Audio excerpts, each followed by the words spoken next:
Proper शिवलिंग है, उन्हें सजाया है ऑरेंज फ्लावर्स से, और ऊपर सिर पे पहनाया हुआ है, उनकी बड़ी बड़ी मूछें है, आपने आंखें श्रृंगार के है दर्शन बहुत। किए। हाँ, ठीक है। आंखें है एकदम मस्त। Very good. हम्म। कलर, कोई कलर पर्टिकुलर? और जो फूल थे वो ऑरेंज कलर के थे, सिर पे जो मुकुट था वो सिल्वर, और वैसे पूरे ब्लैक में, और जो उनके लिप्स है वो रेड, सिर पे जो तिलक है वो रेड, आंखें थोड़ी रेडिश, बहुत मस्त।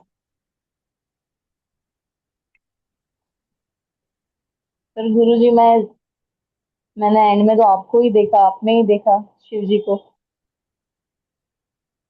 ठीक है जी, माया जी। ये मतलब ये कुछ फील हुआ? हाँ जी गुरुजी, एक तो कलर ऑरेंज, हम्म। बाकी थोड़ी परछाइयाँ, परछाइयाँ, कैसी परछाइयाँ?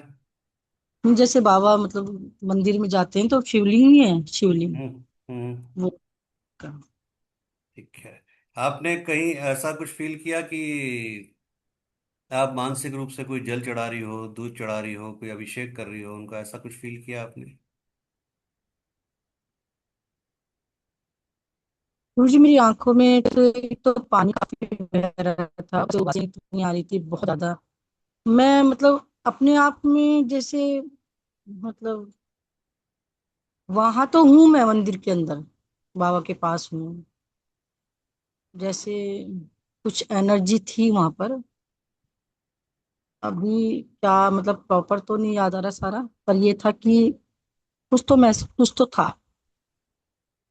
ठीक है, चलिए। जी लीना जी, आप लेट आए थे शायद, मेरे ख्याल से, है ना? मुझे ध्यान नहीं है। जय श्री राम। जय श्री राम जी। हाँ जी। मुझे मैंने आपको शायद पहले भी बताया था, मुझे विजुअलाइजेशन में होता है। हाँ। कोई कलर वगैरह भी नहीं दिखा, कुछ भी नहीं? नहीं, मुझे पता नहीं है क्यों नहीं होता है, मुझे समझ नहीं आया। आपको मैंने पूछा था इसको एनहांस कैसे करें, आपने कहा था बताएंगे। ठीक है, ठीक है, अभी आ रहा है टाइम, बताऊंगा आपको। हाँ माधवी। जी गुरुजी, आपके अलावा कुछ नहीं दिखा। कौन सा? कहाँ पहुंची? महाकाल पहुंची, ओंकारेश्वर पहुंची, कहाँ पहुंची या नहीं पहुंची कहीं? कहीं पहुंची नहीं, आज मैं जहाँ जो चीज देख के आई थी मैंने आपको वहां देखा। आज जहाँ आप गई थी वहां पर? ठीक है। और? बस वही देखा मैंने आपको। ठीक है, चलिए। ठीक है, आज से इसी पे काम करेंगे, कुछ नया डेली शिव जी के ऊपर, कुछ 5-7 दिन में कुछ फील होगा, बहुत अच्छा फील होगा अगर तरीके से करा तो उसको। गुरुजी आंखें पुष्पा जी कुछ आंखें फील? हाँ पानी जी, हाँ आने, जी। हाँ जी। आंखों से पानी और उबासियां क्यों आ रही हैं? कोई गलती मेरे आंखों से? से पानी और उबासियां, ठीक है, पॉजिटिव साइन है, कोई गलत साइन नहीं है, अच्छा साइन है। उबासियां तो आपके साथ बहुत सारी कुछ एनर्जीज हैं, उसके चक्कर में रहता है, बहुत सारी चीजें हैं वो, इसलिए है। माया जी के साथ कुछ एनर्जीज कनेक्ट हैं ऑलरेडी। जी आपके साथ कुछ एनर्जीज कनेक्ट हैं ऑलरेडी, आपको भी पता है वो, जी। है ना? इस चक्कर में। ठीक है। ठीक है जी। ओम नमः शिवाय। 8 बजे मिलेंगे न्यूमरोलॉजी क्लास में।